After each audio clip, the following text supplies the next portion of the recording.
Welcome to the Khyber Pass podcast. I'm your host, Paul Metzger.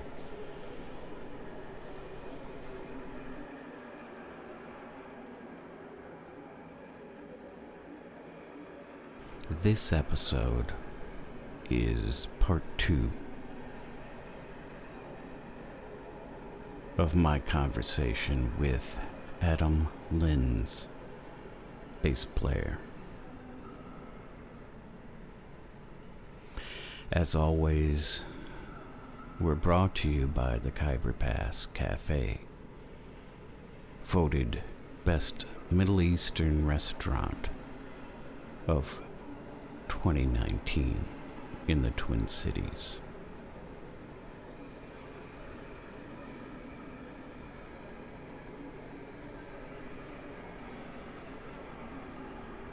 I hope you could enjoy and feel the vibrations of the previous interview with Mr. Linz.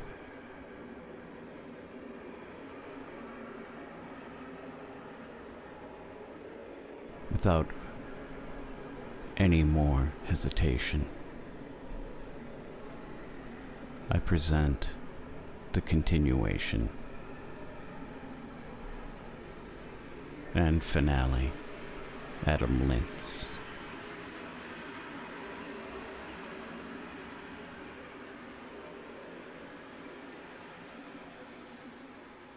See, I love that, man, because I understand there are advantages to being, like, come up through a family. Sure. Where that's part of the environment.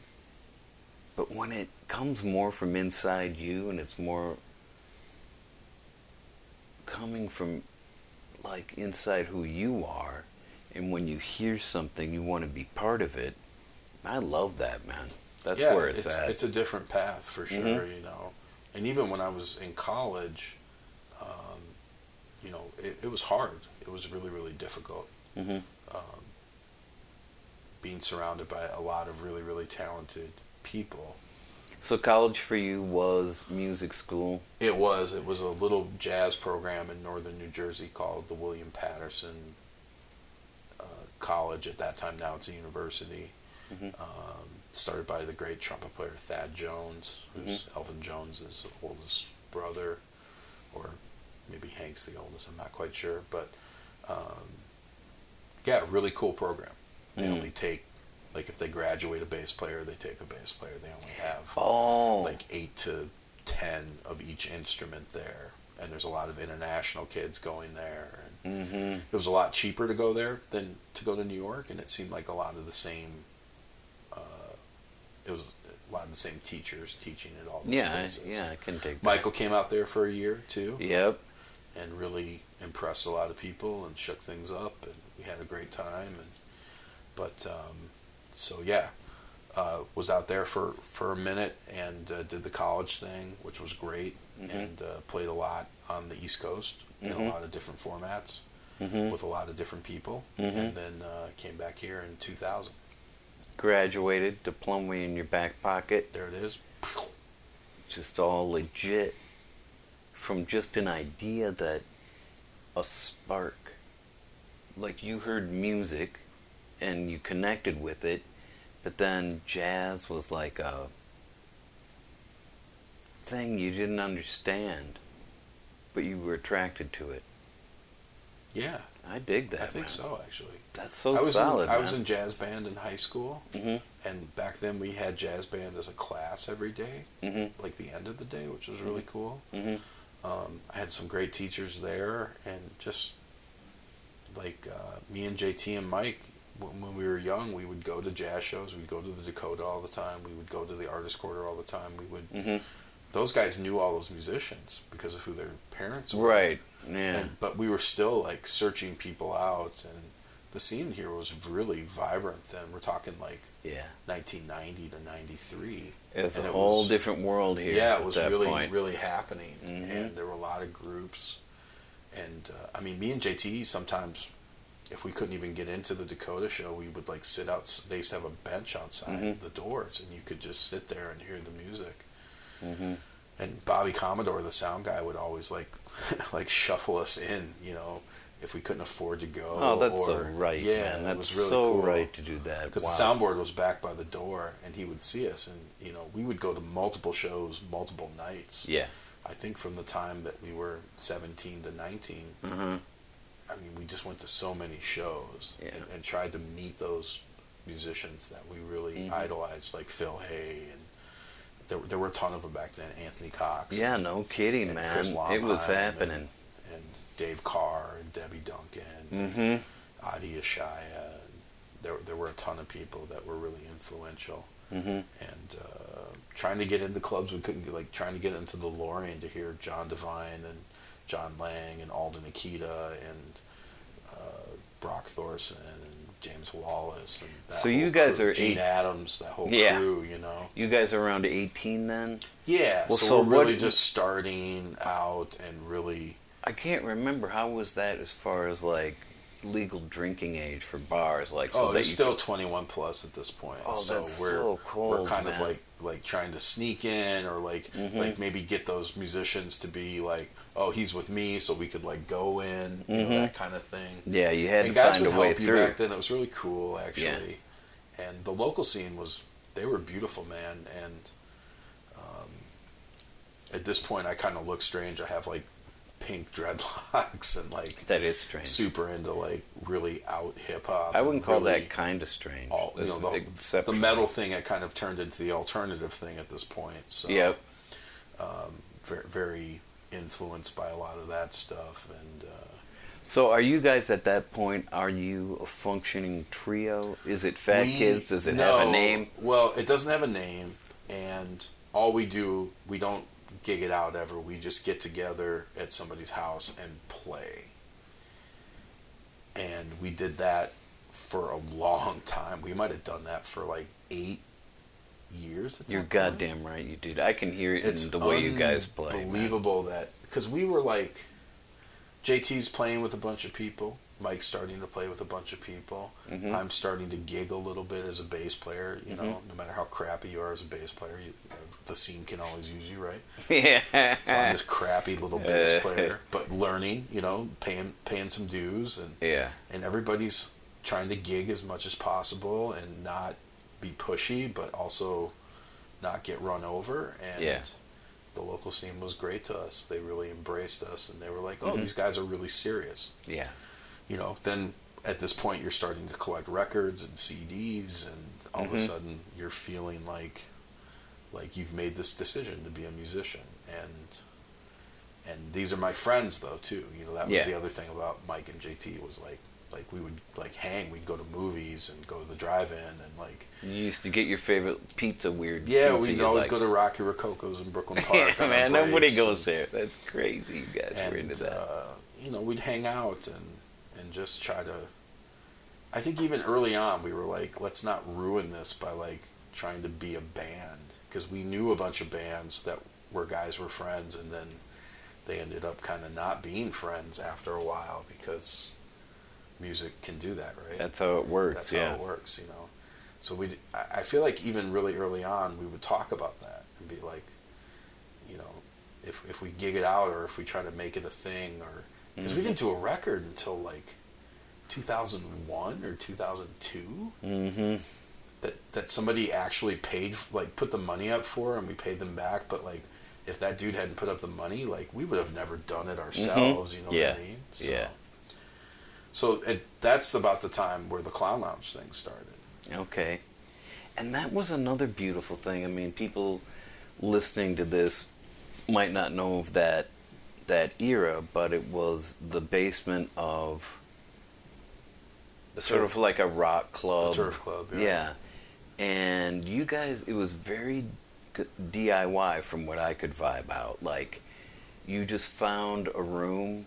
Well, yeah, that was the right size. JT played there a couple times with some other people. Yeah. And then he started talking to Dave Wiggert, the bartender, and they agreed that there was nowhere to go on Monday nights to hear anything in town. That was back when Monday nights most clubs were closed. Yeah. It's not like now where like every night of the week the place is open and they have to be successful.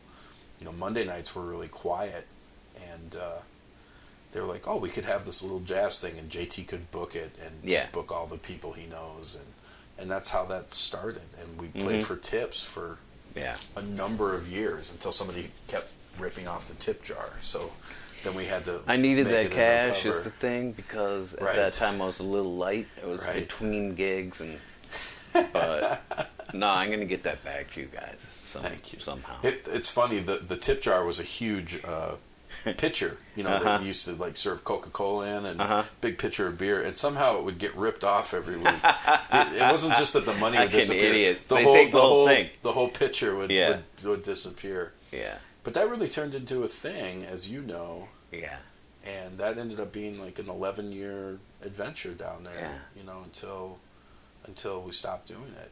And I think a thing about that, because you're on the inside of it, you know, you're backstage, you're part of what it is, but to people like audience type cats, yeah, it was like Misfit Island. Like, you're an outside cat, maybe, that's just like, man, there's really not much for me out in the music venue world. At least that's how I felt in general. Right. But then the word got around, and be like, no, there's shit happening down the basement of the Turf. And the people that were attracted to it migrated to it, and it was a big deal in town. And it was a big scene. It was JT and Mike. It was also James Buckley, Tim Glenn. It was Davu Saru. It was Andrew Lofkus. It was Jarrett, this kid that played trombone or cello and saxophone. It was Dave King. It was Fratsky. Sure. It was Doug Little. It was a whole bunch of different kinds of jazz people, kind of having a place for once. Yeah, you had Milo Fine. Because we weren't all able to play the Dakota at this point, you know. Sure. We weren't able to play the artist quarter at this That's point. the thing that I loved about it, because it was like you made your own space to do the work you wanted to do, and there were people that found out about it and knew that it was something to check. It was a great room, too. It was the old speakeasy for the club, and it was rectangularly long with the bar in the back and tables, and the stage was small, and it was surrounded by books. Remember, you could buy books for $1. There was actually a book curator down there. There was a couch behind the drum set, which really ate up a lot of sound. Yeah, it did. And it just really sounded really good down there with, like, jazz, like trios, quartets. Oh man, I loved hearing an open horn down there. Yeah, it was nice. And that was not something you could find at the Dakota. I used to go down early and practice down there, because I believe I'd you. go down at like 7:30, and we, some nights we didn't start till 10:30. And I would get the room ready so Dave didn't have to do it. Yeah. And I would practice and just kind of meditate down there and just be in this really great space where, after year 5 or 6, I mean, it was pretty crowded down there. Yeah. Not to toot our own horn. And it was full of musicians, and it was a lot of different musicians, a lot of rock guys coming out, a lot of industry people that got off work late would come down. A lot of college students would try to sneak in, which was kind of cool. It was a real mix of people. And then you had the St. Paul Music Club people, which is its own kind of thing, this whole like indie kind of Freddie Votel kind of people, And it was very cool. It had a great vibe. I remember talking to Amel, the owner of the Kuiper Pass, and someone who makes the whole series happen. And he would talk about finding, because we didn't know each other then, about finding the Clown Lounge. Right.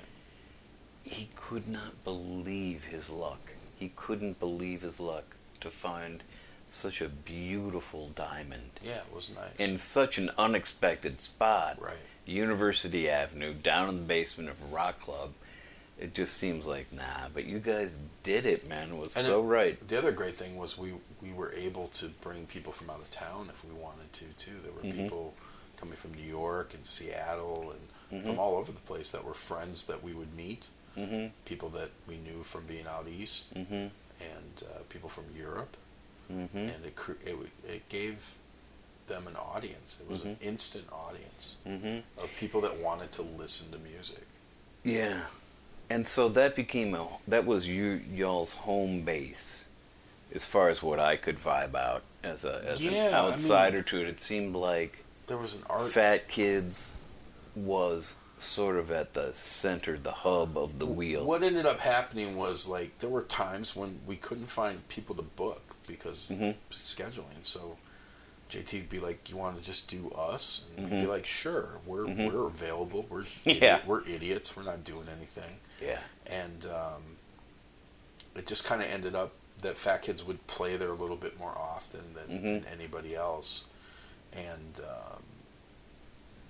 that was a stroke of luck for us to be able to do that. Man.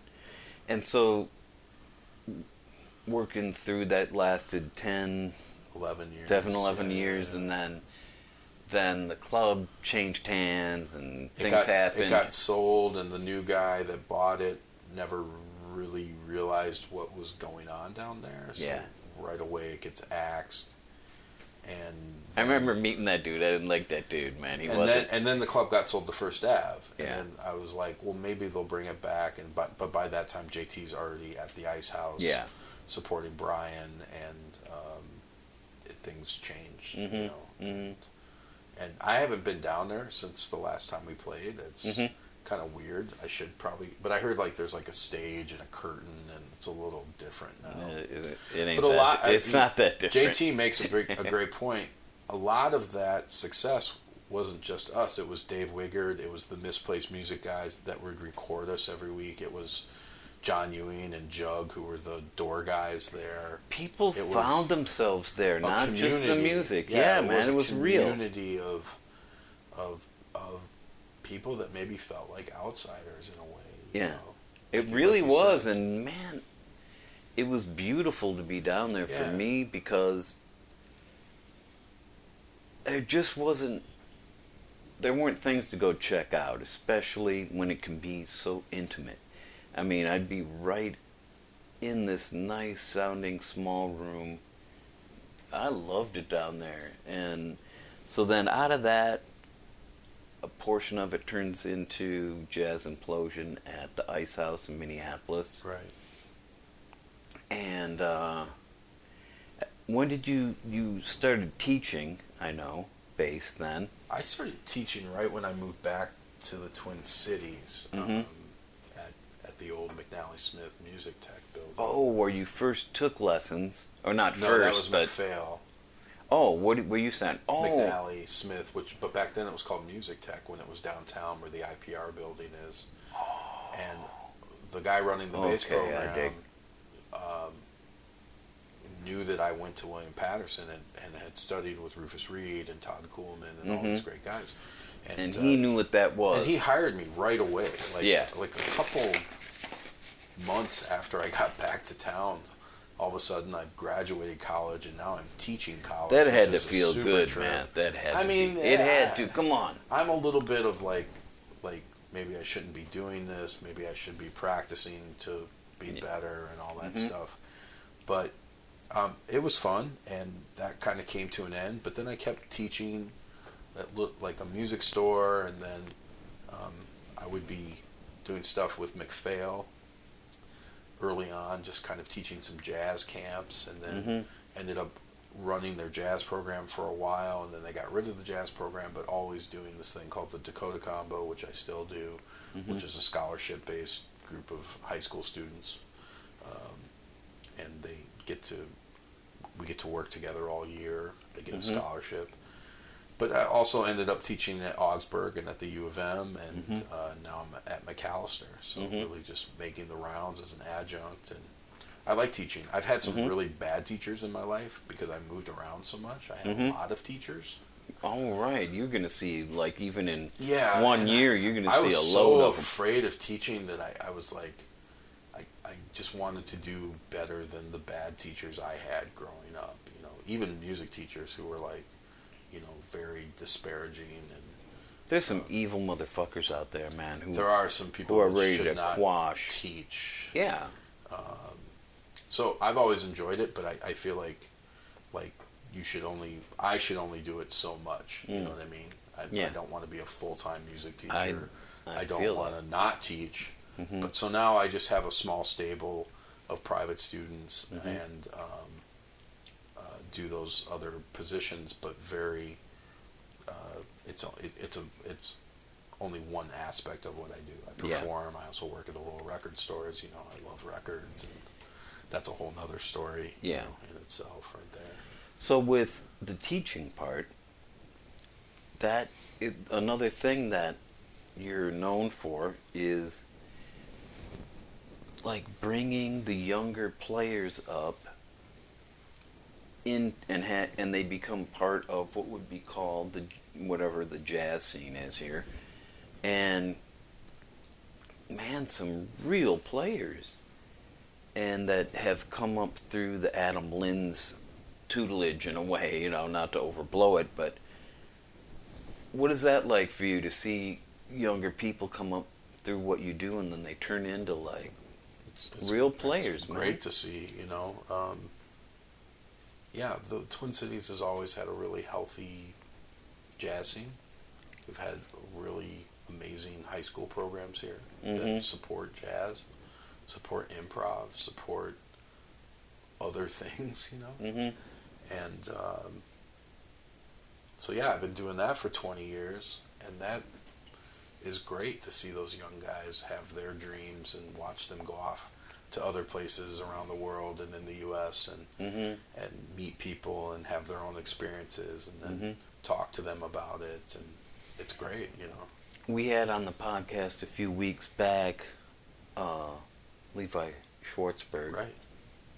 And he really gave such nice complimentary feelings to you of you gave him a shot, his first kind of thing after, you know, being a student, to come and do some live playing vibraphone with Le Percheron.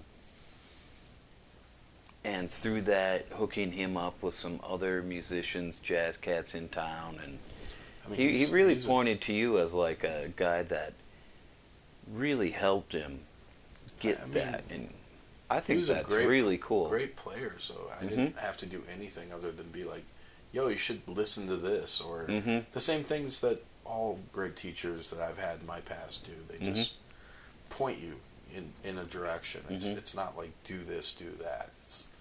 I think people who aren't musicians maybe don't realize that like they think that like there's like the taskmaster and the student. It's just, like that goddamn movie Whiplash with the drumming thing and that jazz. What the hell? That'll make you hate jazz for sure. Yeah. But just nudging them in certain directions and suggesting things and seeing where they land. And he's such a great young musician and such a great guy. And but I've heard that from other young cats, man. And well, I've had exposure to a lot of them. I taught a program at Macalester in the summer called Mighty, Minnesota Institute for Talented Youth. Oh, okay. Sorry, I had to think about that for a second. Which is it's the same program where I met Mike. Oh, Lewis, goddamn! All right. As a student. So I ended up teaching at that for a number of years. Yeah. And I have exposure to about 100 jazz kids a summer there. And then through the Dakota Combo, I've had exposure to about another 100 kids as far as teaching them and working with them. So it's kind of, if you say those words, it seems kind of overwhelming in a way. That's a lot of young players, you know. But a lot of them are still playing, and a lot of them are really chasing that dream, and it just reminds me of when we were all that age and just kind of not really knowing what the future holds, but knowing that if you keep working on it and keep chipping away, as you know, that things will happen, you know. I just think it's really cool, Adam, that you make a point of kind of keeping yourself involved in that part without fully becoming a teacher, like full-time, and have that be who you are. You keep in touch with it to kind of create that thing that you would have responded to as a young cat coming up. and giving back into that cycle. I love that kind of thing because I think I'm some kind of idealistic guy a little bit sometimes about that. So I say right on to you. All right. Thanks. Yeah. Well, when I was younger, there were players that they didn't seem like your teachers; they were your friend, you know, and they remembered being that age and remembering what it was like to not know these things of the rules that we used to play and having confidence. And it's not everybody's a naturally gifted player. Absolutely. You know, thank God. And you saying you weren't. Right. And your beginnings of, come out of that of like not. I'm of the temperament that you can work really, really hard and still be on the level of people that can hear all of this stuff instantly. You're the workhorse it's style, not unattainable, you know. It's not impossible. So then through that, just to go a little bit forward so Sure. this doesn't become 8 hours long because Right, I gotta go to bed. you have to go to bed and things like that. Right. So things with fat kids sort of get a little more sporadic as people are doing projects outside of that trio. And in that time, you form La Percheron. Yeah? Yeah, that went through some changes early on, trying out different people. Just really the first time I've ever been like, here's my music. Man, I'm telling you that. But that's such a solid. My music's group. so stupid that like I need guys that can like help me form it. You know? So it's a great group, and I knew Noah as a young player, the cornet player. Having Corey in it is great, Corey Healy, because he didn't really grow up here, which I really dig, you know. Yeah, you can He's relate from to Iowa, that. and he lived in Chicago, and he lived in New York, and he's the first time we played, he came through with Luke Polipnik, and we just really connected very, very well. And then like Levi, like you said, and what a great sound of vibes, double bass, cornet, and drums. It's man. like my favorite thing in the world. Yeah, I'm not going anywhere when you guys are playing. I just sit there and dig it. It did start out as a quintet with a saxophone too, but it just, the music didn't work that great with that format. So when we shaved it down to a quartet, it really kind of solidified. Who was on saxophone? We tried Mike for a minute, but he was so busy, and then Brandon for a minute, but again, he got so busy that we just ended up playing a bunch as a quartet anyways. And Noah is so great with his interpretation of the music, and such a great, one of those great young players you're talking about. Yeah, man. Has the spirit and the fire, and is into a lot of different things, and you know, he had a great high school teacher, Pat Moriarty, the great alto player. Yeah. And so that's where things are at now. Like would you say that's like a main focus for your playing now is within that context at this time, or? Yeah, and you know me, I like to play solo a lot. Yeah. Like I love playing solo bass. There's been a big tradition in jazz and in improv of solo bass players. You know, playing with different folks all the time. So yeah. That's so cool. I think we'll wrap it up here because it's gone so that you need, of course, to sleep. And Thank you. I'll just thank again Adam Linz, bassist, composer, fellow curator for the Kuiper Pass Thursday night series. Just thanks for spending time with the interview and being part of something I think is a special thing. You're welcome. All right.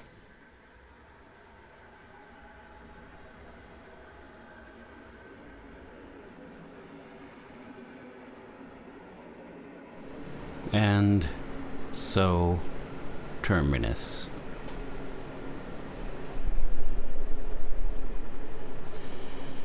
thank you for joining us on this journey.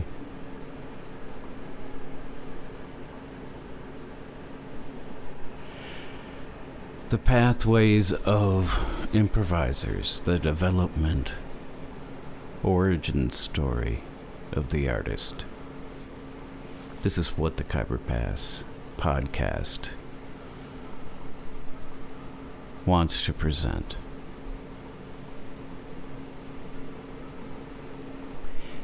We hope that you find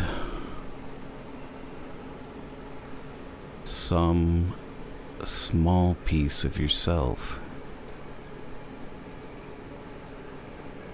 We hope that you find some lessening of the distance between you and becoming a musician. I'd like to thank Adam Linz for sharing with us, and of course the Khyber Pass Cafe, located on Grand Avenue in St. Paul. I am your humble host again, saying thank you and hope to see you next time.